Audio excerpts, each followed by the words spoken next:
Hello, good afternoon, everybody. Welcome to my YouTube channel, Management by Dr. Ranjana. Today, I will discuss the MBA topic, Operation Management. The subject, my paper is Operation Management. The paper code is BMB 205, which is in MBA semester second semester, जो कि आपके MBA second semester में है। जो आज के video में हमें डिस्कस करना है वो टॉपिक्स आपसे डिस्कस होंगे। Production concept, what is the meaning of productions and the production process. ठीक है, तो जो सबसे पहले हम जब स्टार्ट करते हैं किसी भी सब्जेक्ट को समझने के लिए, तो हमको समझना होता है कि एक्चुअली वो पेपर है क्या। तो ऑपरेशन मैनेजमेंट, ऑपरेशन मीन्स समझेंगे और मैनेजमेंट मीन्स समझेंगे। तो ऑपरेशन मीन्स होता है और कि रॉ मटेरियल को पूरे फाइनल प्रोडक्ट में कन्वर्ट करने के बीच में जो भी प्रोसेस हो रही है, जितनी भी प्रोसेस आपको मैन्युफैक्चरिंग यूनिट के द्वारा की जाएगी, that is called the operations. And management is to do the work effectively, efficiently, to accomplish the task. यानी किसी काम को, टास्क को कंप्लीट करने के लिए वर्क को इफेक्टिवली और इफिशिएंटली तरीके से करना ही मैनेजमेंट कहलाता है। तो सबसे पहले आज हमने ऑपरेशन मैनेजमेंट के सब्जेक्ट को समझा कि हमें ऑपरेशन मैनेजमेंट का सब्जेक्ट है क्या। अब हमने आज जो हम आपको टॉपिक डिस्कस करने जा रहे हैं वो है सबसे पहले आपका प्रोडक्शन कॉन्सेप्ट। पहले टॉपिक में आपको जो दिया गया है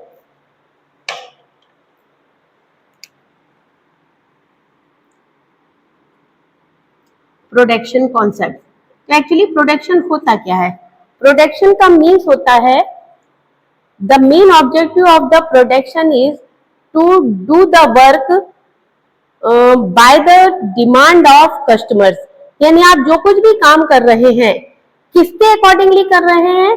कस्टमर की डिमांड के अकॉर्डिंगली, और इसके साथ साथ कस्टमर को सेटिस्फाइड करने के लिए जो भी वर्क करेंगे वो कहलाएगा आपका प्रोडक्शन। हमको जो समझना है यहाँ पे कि एग्जामिनेशन में हमें लिखना किस तरीके से है। तो यहाँ पे आपको लिखना है the main objective of the business is to produce the goods and services. The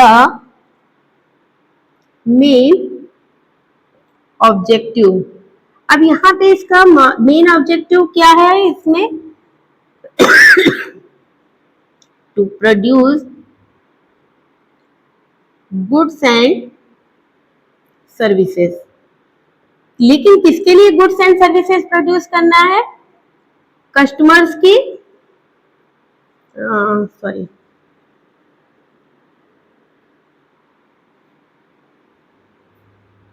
customers की नीड के लिए, कस्टमर की जो नीड्स है उसके लिए, और ये कस्टमर की नीड्स क्या करेगी? उसको सेटिस्फाइड करेगी। यदि आप जो प्रोडक्शन कर रहे हैं और कस्टमर की नीड्स या कस्टमर की विशेष उसमें सेटिस्फाइड नहीं है तो आपके प्रोडक्शन की कोई वैल्यू नहीं है। तो आपको जो काम करना है या जो आज जितना भी प्रोडक्शन होता है वो कस्टमर के सेटिस्फेक्शन के लिए होता है। यहाँ पे एक दो चीजें आती हैं, वो है आपकी demand and supply. Demand and supply,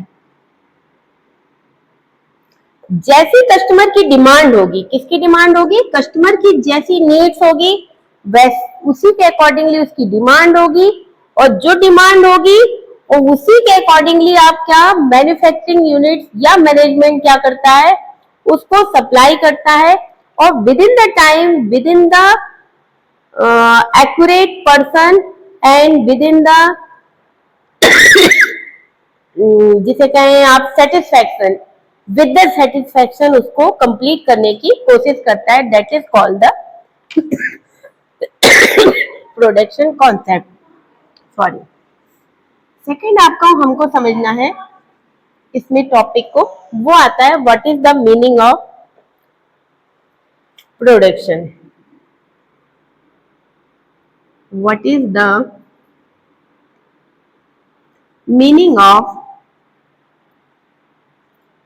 production. अब प्रोडक्शन होता क्या है? तो प्रोडक्शन का मतलब ही होता है यहाँ पे कि रॉ मटेरियल को कन्वर्ट करना है आपको। रॉ मटेरियल कन्वर्ट होता है किसमें?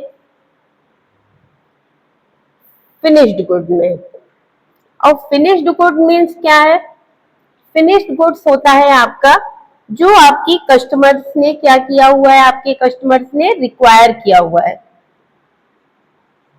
कस्टमर्स ने नीड किया हुआ है या रिक्वायर किया हुआ है, ये कहलाएगा आपका फिनिश्ड गुड।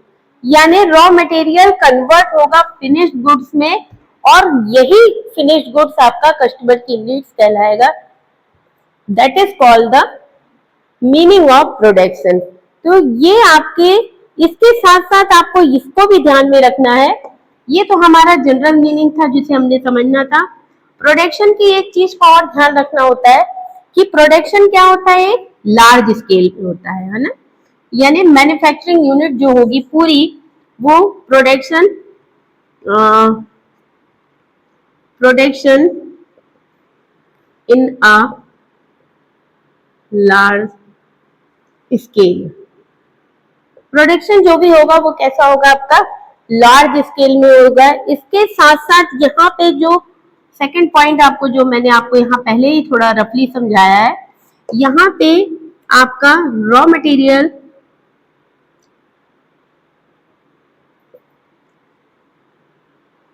कन्वर्ट होता है फिनिश्ड गुड्स में और यही फिनिश्ड गुड्स एंड सर्विसेज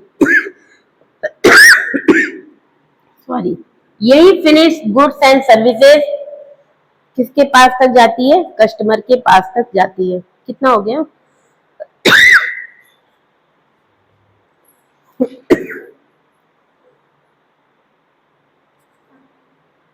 बंद कर दो।